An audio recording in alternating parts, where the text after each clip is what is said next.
Payagan nyo ang mga mahal nyo sa buhay, lalo mga bata, na mahirapan.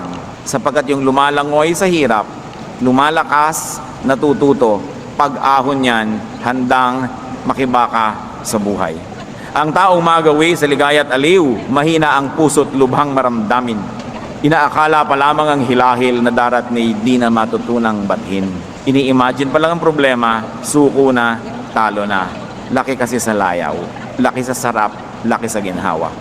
Kaya sabi niya, nakilala ko na kung anong tunay na pag-ibig sa anak.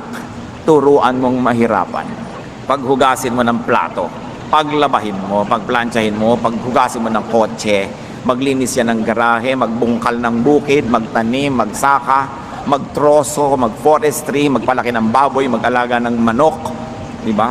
Hindi puro text and text. Ang gusto pa yung cellphone, may lumalabas sa tinapay. Wala pang kinikita, saksakan na yabang. Gusto lahat, designer clothes.